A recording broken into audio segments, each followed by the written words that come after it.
নমস্কার বন্ধুরা, সকলকে আমার চ্যানেলে স্বাগত। গত 5ই ফেব্রুয়ারি সুপ্রিম কোর্টের এক ঐতিহাসিক রায় প্রদান করা হয়।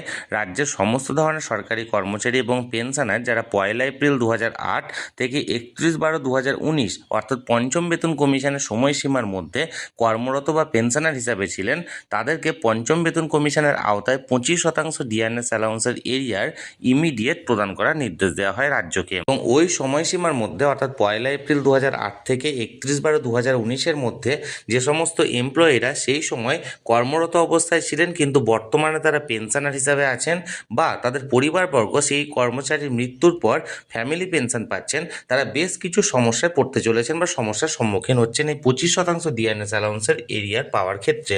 আজকের ভিডিওতে আমি মূলত সেই সকল পেনশনার বা ফ্যামিলি পেনশনাররা যারা এই 25% ডিআরএস অ্যালাউন্সের এরিয়ার পেতে সমস্যার সম্মুখীন হচ্ছেন, তাদের সমস্ত সমস্যা নিয়ে আলোচনা করব এবং সেই সমস্ত সমস্যার সমাধান নিয়েও আলোচনা করব। ভিডিওটি অত্যন্ত গুরুত্বপূর্ণ সকল পেনশনার বা ফ্যামিলি পেনশনারদের জন্য, তাই প্রথম থেকে শেষ পর্যন্ত অবশ্যই ধৈর্য সহকারে দেখবেন এবং ভালো লেগে থাকলে অবশ্যই একটি লাইক করবেন এবং সকলের সঙ্গে শেয়ার করবেন। আর সেই সাথে চ্যানেলে প্রথমবার হলে অবশ্যই চ্যানেলটিকে সাবস্ক্রাইব করে নিতে ভুলবেন না। তাহলে চলুন আমরা বিস্তারিত জেনে নিই। 1 এপ্রিল 2008 থেকে 31 ডিসেম্বর 2019 মধ্যবর্তী সময়ে যে সমস্ত এমপ্লয়িরা অবসর নিয়েছিলেন, তারা অবসরের সময় গ্র্যাচুইটি বাবদ, লিভ এনক্যাশমেন্ট বাবদ, পেনশন কমিউটেশন বাবদ এবং প্রভিডেন্ট ফান্ড বাবদ এককালীন অর্থ পেয়েছিলেন। এখন যে 25% ডিআরএস অ্যালাউন্সের এরিয়ারের কথা ঘোষণা করা হয়েছে, সেটি কি অবসরের সময় প্রাপ্য গ্র্যাচুইটি, লিভ এনক্যাশমেন্ট বা পেনশন কমিউটেশন বা প্রভিডেন্ট ফান্ড থেকে যে টাকাটি পাওয়া গিয়েছিল, সেই টাকার উপরে কি এরিয়ার কার্যকরী করা হবে? অর্থাৎ এক কথায় বলতে গেলে এই বাবদ যে টাকাগুলি পাওয়া গিয়েছিল সেই টাকার পরিমাণ কি বাড়তে পারে? আজকের ভিডিওতে সেই ব্যাপারে বিস্তারিত আলোচনা করব। আমি সর্বপ্রথমে যে বিষয়টি নিয়ে আলোচনা করব সেটি হলো, যে সমস্ত কর্মীরা 1/4/2008 থেকে 31/12/2019 এর মধ্যবর্তী সময়ে চাকুরি থেকে অবসর নিয়েছিলেন, তারা কি তাদের প্রাপ্য গ্র্যাচুইটিতে এই 25% ডিএ এরিয়ারের সুবিধা পাবে? যদি পেয়ে থাকে, তার ক্যালকুলেশন মেথড কী হবে এবং কিভাবে তারা এই টাকাটি পাবে? প্রথম প্রশ্নের উত্তর হলো, অবশ্যই তারা তাদের এই 25% ডিআরএস অ্যালাউন্সের এরিয়ারের সুবিধা তাদের গ্র্যাচুইটিতে পাবে। এবং পাওয়াটা কিভাবে ক্যালকুলেশন করবেন, চলুন সে ব্যাপারে বিস্তারিত জেনে নিই। প্রথমত আমি বলবো গ্র্যাচুইটিটা কি। গ্র্যাচুইটি হলো একজন সরকারি কর্মচারী অবসর নেওয়ার সময় তাকে সরকারের তরফ থেকে বেশ কিছু রকমের আর্থিক সুযোগ সুবিধা দেওয়া হয় এবং তার মধ্যে একটি অন্যতম সুযোগ হলো বা অন্যতম সুবিধা হলো গ্র্যাচুইটি বাবদ এককালীন অর্থ প্রদান। এই গ্র্যাচুইটির যে অর্থটা প্রদান করা হয় সরকারের তরফ থেকে, সেটি প্রতি 2 বছর চাকরির জন্য 1 মাসের বেতন প্রদান করা হয়। ফর এক্সাম্পল, আপনার যদি 30 বছর চাকরি হয়ে থাকে, তাহলে সেক্ষেত্রে আপনাকে লাস্ট বেতনের 15 মাসের বেতন আপনাকে এককালীন গ্র্যাচুইটি হিসাবে দেওয়া হবে। এবার আমি এক্ষেত্রে আগেই বললাম যে আপনারা গ্র্যাচুইটিতে সেই সুবিধাটা পাবেন এবং কিভাবে পাবেন এবং কতটা পাবেন, তাহলে চলুন আমরা এক নজরে ক্যালকুলেশনটা করে নিই। প্রথমত ফর এক্সাম্পল, এখানে ধরুন একজন সরকারি কর্মচারী যিনি 31/5/2014 অবসর নিয়েছেন তার চাকরি থেকে এবং তার সার্ভিস লাইফ অর্থাৎ চাকরির সময়কাল ছিল 20 বছর, অর্থাৎ এই সময়ের মধ্যে তিনি 20 বছর চাকরির লাইফ প্রদান করেছেন। অর্থাৎ তার জন্য তাকে 20 বছর চাকরির জন্য তাকে 10 মাসের বেতন গ্র্যাচুইটি বাবদ দেওয়া হবে, অর্থাৎ 10 মাসের লাস্ট বেতনটা দেওয়া হবে। এক্ষেত্রে লাস্ট বেতন মানে অন্য ধরনের অ্যালাউন্স যোগ হয় না, লাস্ট যে বেসিক পে এবং তার সঙ্গে লাস্ট যে ডিএর পরিমাণ থাকে সেটি যোগ করা হয়।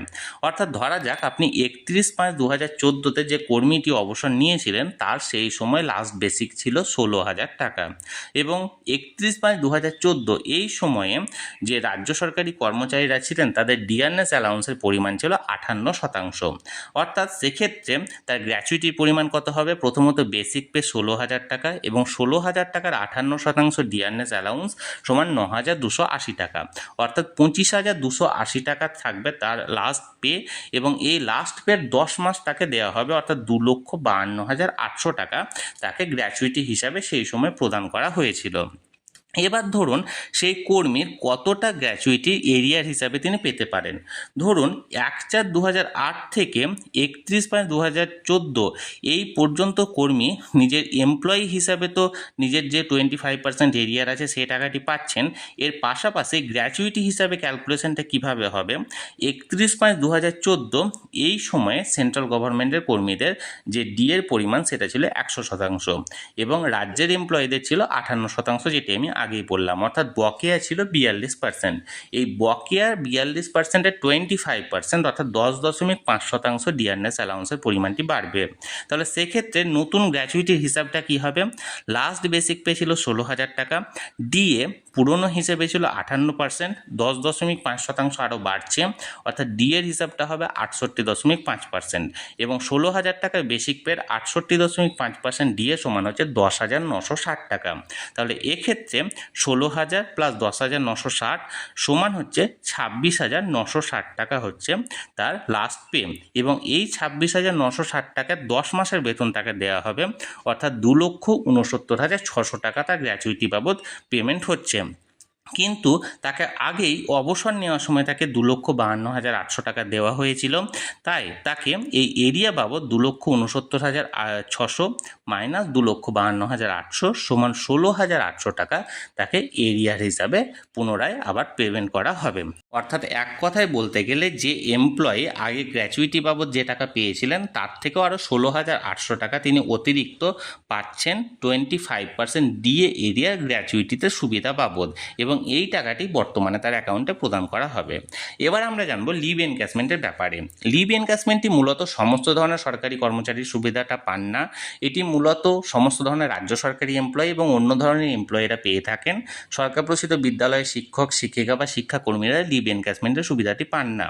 এক্ষেত্রে লিভ এনক্যাশমেন্টে যারা পেয়ে থাকেন, অর্থাৎ যে সমস্ত এমপ্লয়িরা লিভ এনক্যাশমেন্ট পান, তারা যদি 1/4/2008 থেকে 31/12/2019-এর মধ্যে অবসর নিয়ে থাকেন, তাহলে 25% ডিএ এরিয়ারের যে সুবিধাটি সেটি কি তারা এই লিভ এনক্যাশমেন্টে পাবেন? এর উত্তর হলো হ্যাঁ, পাবেন। এবার কিভাবে পাবেন, কতটা পাবেন, চলুন আমরা এক নজরে দেখে নিই। প্রথমত লিভ এনক্যাশমেন্টের হিসেবটা একবার বোঝার চেষ্টা করুন। লিভ এনক্যাশমেন্টের হিসেবটা অনেকটা গ্র্যাচুইটির হিসাবের মতোই, তবে এক্ষেত্রে বেসিক প্লাস ডিএ তার সাথে সাথে মেডিকেল অ্যালাউন্সটা যোগ করা হয়, অর্থাৎ লাস্ট যে বেসিক প্লাস লাস্ট যে ডিএ এবং তার সাথে সাথে লাস্ট যে মেডিকেল অ্যালাউন্সটা দেওয়া হয় সব কটাকেই যোগ করা হয়, এবং এক্ষেত্রে ম্যাক্সিমাম 300 দিনের বেতন দেওয়া হয়, অর্থাৎ 10 মাসের বেতন দেওয়া হয়। এবার আমরা ওই একই ব্যক্তি যিনি 31/5/2014-তে অবসর নিয়েছিলেন এবং যার লাস্ট বেসিক ছিল 16,000 টাকা, তার লিভ এনক্যাশমেন্টে কত টাকা অতিরিক্ত সুবিধা হচ্ছে সেটির ব্যাপারে আমরা জেনে নেব। প্রথমত লিভ এনক্যাশমেন্টে তিনি যখন অবসর নিয়েছিলেন তখন কত টাকা পেয়েছিলেন? ধরুন তার বেসিক পে ছিল সেই সময় 16,000 টাকা, ডিয়ারনেস অ্যালাউন্স ছিল 58%, অর্থাৎ 16,000 টাকার 58% সমান 9,280 টাকা, এবং সেই সময় মেডিকেল অ্যালাউন্স ছিল 300 টাকা প্রতি মাসে, অর্থাৎ মোট 25,580 টাকা তিনি পেয়েছিলেন, এবং এটি 300 দিনের পেয়েছিলেন, অর্থাৎ গণিত 300/30, অর্থাৎ মাসের হিসাবে যদি করা হয়, তাহলে সেক্ষেত্রে তিনি লিভ এনক্যাশমেন্ট বাবদ সেই সময় পেয়েছিলেন 2,55,800 টাকা। এখন ধরুন 31/5/2014 এই সময়ে সেন্ট্রাল গভর্নমেন্টের ডিয়ারনেস অ্যালাউন্সের পরিমাণ ছিল 100%, রাজ্যের কর্মীদের ছিল 58%, অর্থাৎ বকেয়া ছিল 42%। এই 42%-এর 25% অর্থাৎ 10.5% দেওয়ার এখানে অর্ডার দেওয়া হয়েছে। তাহলে এক্ষেত্রে বর্তমানে এই হিসেব অনুযায়ী সেই সময়কার লিভ এনক্যাশমেন্ট হবে basic plus DA plus medical allowance, অর্থাৎ 16,000 টাকা ছিল লাস্ট বেসিক, এবং 10.5% ডিয়ারনেস অ্যালাউন্স, অর্থাৎ আগের 58% প্লাস 10.5% অর্থাৎ 68.5% ডিয়ারনেস অ্যালাউন্স, অর্থাৎ মোট 10,960 টাকা ডিএ বাবদ এবং 300 টাকা মেডিকেল অ্যালাউন্স, অর্থাৎ 27,260 গণিত 300/30 সমান 2,72,600 টাকা। অর্থাৎ মানে 25% এরিয়ার হিসেবে ধরলে তার লিভ এনক্যাশমেন্ট পাওনা হয় 2,72,600 টাকা। তাকে আগেই লিভ এনক্যাশমেন্ট বাবদ দেওয়া হয়েছে সরকারের তরফ থেকে 2,55,800 টাকা। তাহলে তার লিভ এনক্যাশমেন্ট বাবদ পাওনা থাকছে 2,72,600 মাইনাস 2,55,800 সমান 16,800 টাকা। এবার আমরা জানবো পেনশন কমিউটেশন বাবদ আপনি যে এককালীন অর্থ পাওয়া গিয়েছিল অবসরের সময়, সেই অর্থের উপর কি 25% ডিয়ারনেস অ্যালাউন্সের এরিয়ার কার্যকরী করা হবে? এর এক কথায় উত্তর হলো না। তার কারণ আপনি অবসরের সময় যে পেনশন কমিউট করেছিলেন বা কমিউটেশন করেছিলেন সেটা প্রথমত তো ছিল সম্পূর্ণ অপশনাল বিষয়, কোনো ম্যান্ডেটারি ছিল না, এবং অপশনাল বিষয় হলেও আপনি যে সেলটা করেছিলেন অর্থাৎ কমিউটেশন করেছিলেন সেটা সম্পূর্ণ আপনার লাস্ট বেসিক পের ওপর ম্যাক্সিমাম 40% পর্যন্ত আপনি সেল করেছিলেন, এবং যে ভ্যালুটা পেয়েছিলেন সেটা বেসিক পের ওপর পেয়েছিলেন। এখানে কোনো রকম কোনো ডিএ ধরা হয়নি, কারণ পেনশন কমিউটেশনের ভ্যালু শুধুমাত্র বেসিক বেসিক পের ওপরই ধরা হয়, ডিএ বা অন্য কোনো অ্যালাউন্সের ওপর ধরা হয় না। তাই যে এখন যে বর্তমানে নির্দেশটি দেওয়া হয়েছে সেটি 25% ডিআরএস অ্যালাউন্সের এরিয়ার হিসাবে দেওয়া হয়েছে। তাই পেনশন কমিউটেশনের সঙ্গে এই এরিয়ারের কোনো সম্পর্ক নেই। তাই আপনি পেনশন কমিউটেশন বাবদ যে এককালীন পেয়েছিলেন তার উপর কোনো রকম কোনো এরিয়ার পাবেন না। আশা করি আমি বিষয়টি বোঝাতে পেরেছি। এবার আমরা জানবো আপনি প্রভিডেন্ট ফান্ড বাবদ যে এককালীন টাকা পেয়েছিলেন অবসরের সময়, সেই প্রভিডেন্ট ফান্ডের টাকার উপরে কি এটি কার্যকরী হবে? এরও এক কথায় উত্তর হলো না। তার কারণ প্রভিডেন্ট ফান্ড হলো আপনি আপনার পুরো সার্ভিস লাইফ জুড়ে যে নিজের মানে অ্যামাউন্ট থেকে অর্থাৎ নিজের মাইনে থেকে যে পরিমাণ টাকা জমা করেছিলেন সেটাই আপনি সুদসহ পেয়ে থাকেন অবসরের সময়। এখানে ডিএ বাবদ বা কোনো রকম কোনো আদার অ্যালাউন্স কিন্তু যোগ করা হয় না, যার ফলে আপনি প্রভিডেন্ট ফান্ড বাবদও কোনো রকম কোনো ডিআরএস অ্যালাউন্সের এরিয়ার পাবেন না। তাহলে বন্ধুরা, আজকের এই ভিডিওটি ভালো লেগে থাকলে অবশ্যই একটি লাইক করুন এবং সকলের সঙ্গে শেয়ার করুন। আর সেই সাথে চ্যানেলে যদি প্রথমবার হয়ে থাকেন এই রকমের ভিডিও আরও দেখার জন্য চ্যানেলটিকে অবশ্যই সাবস্ক্রাইব করে রাখুন। ধন্যবাদ, দেখা হচ্ছে পরের ভিডিওতে।